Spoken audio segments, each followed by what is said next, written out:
outfit of the day.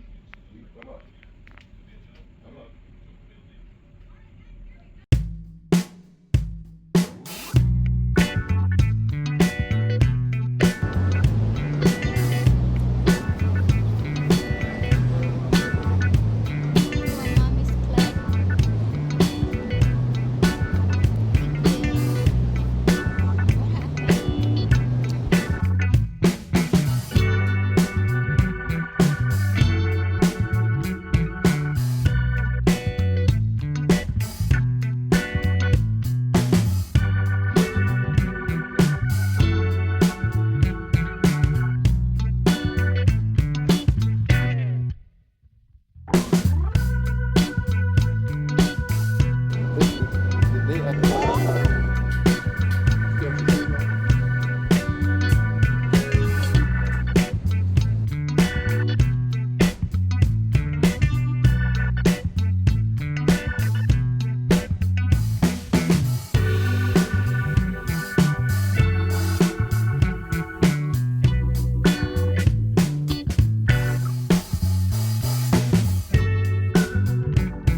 Good morning guys! So, sama ko kayo, maglakad-lakad tayo sa baba. Yung mga luxury stores nila dito is connected sa iba't ibang klaseng hotel. So, very accessible siya, very convenient siya.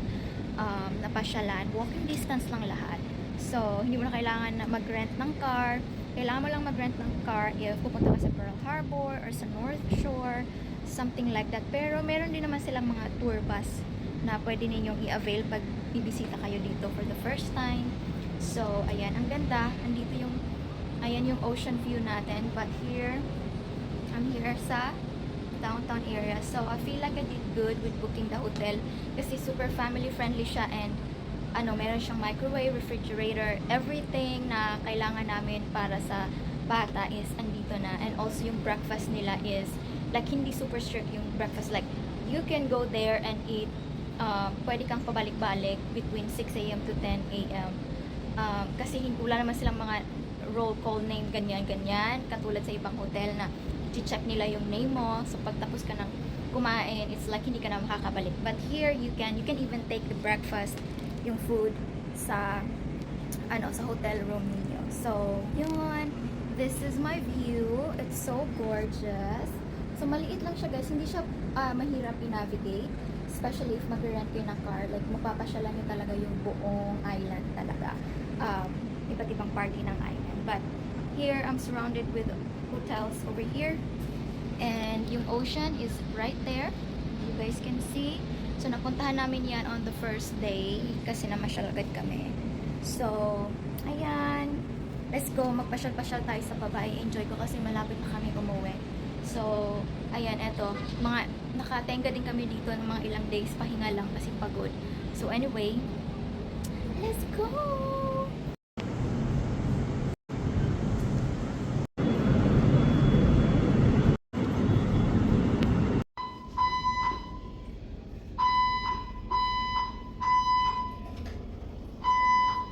It's open.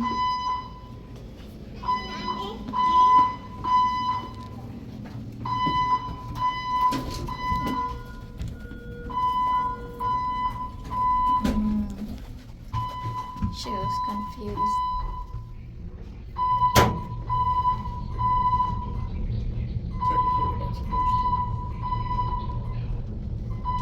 What happened?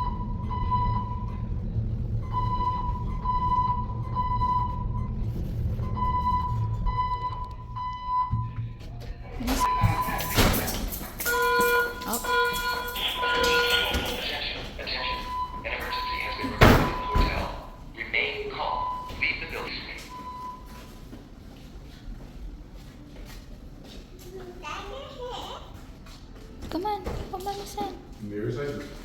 Nearest exit, let's go.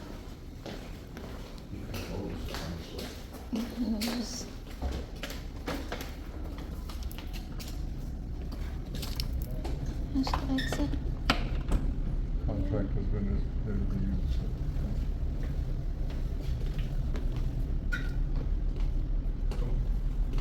There's the exit over there. Come on, come on.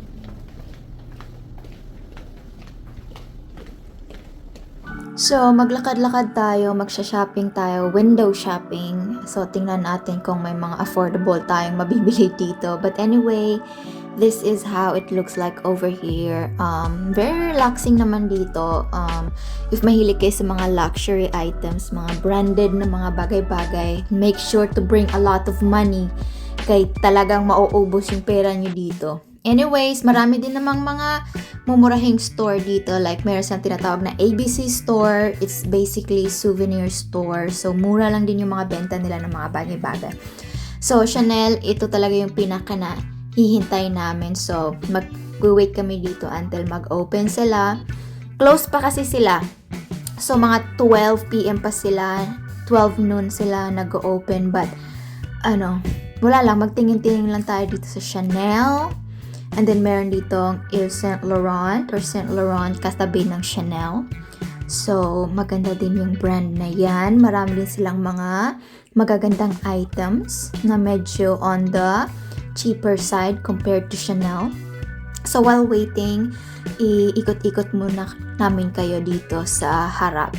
So, lahat na nakapaligid sa hotel na pinagtutuluyan namin are actually restaurants and luxury stores. So, nandito lang, walking distance lang lahat. So, if you don't wanna rent a car, it's very much fine kasi walking distance lang din naman lahat dito. And also, meron silang mga tour buses. So, ayun. If ayaw nyo ng mga ganun. Meron silang Miu Miu dito. So, ayan, yung brand na yan. So, ayan, maganda dito guys. Sulit pa siya lang dito. Takot yung anak ko kasi merong repair na ginagawa.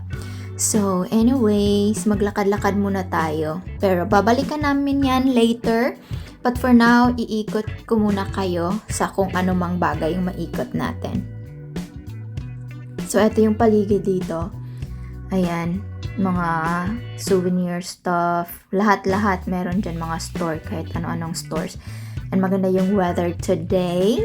So, perfect maglakad-lakad. So, ayaw maglakad ni Gabi kasing may nagko-construction. So, maingay. Takot siya sa, sa tunog. Eto no, ang gaganda ng Gucci, bag. Ang gusto ko sa Gucci is yung mga shoes nila. Super cute kasi. And, ayan. Ewan ko anong brand to. Hindi ko na makita. Charot. So anyway, ayan, maaga pa kasi, nag-decide kami na maglakad-lakad muna and then, hindi pa pala open yung mga stores. So meron din silang mga tattoo areas dito. So ayan, ilakad ko muna kayo sa kung anong bagay yung makita natin dito. So si Kulot yung taga-video ko. Kailangan ko pa talagang mag-ask bago siya mag-video sa amin. My goodness. Ang tagal na namin dito sa Hawaii, tapos wala pa ako masyadong mga shots na yan. But that's okay, may konting video naman. So, let's enjoy this. Dito sa area na to is mga mumurahing stores. Ayan, may mabibili kayong mga Hawaiian, mga damit-damit, ganyan. So, nakikita nyo naman ang daming mga naglalakad-lakad dito. Kasi nga, perfect yung weather and everything is just walking distance. Everything is just right next to each other. So, dito, ayan, pabalik tayo sa hotel. So, ayan, finally, naglakad na yung aking Junakis. Napakabigat. So, anyway guys, ayan, napagod na ako mag-voice over. So, maglagay na lang ako ng music, no? Pabu!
uli guys, wanda yun og laag, kainit kayo.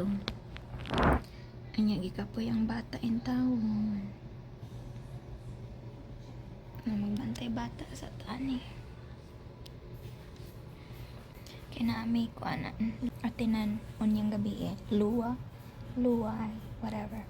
Basta, muna. So, pahuway sa siya. Pahuway sa amin.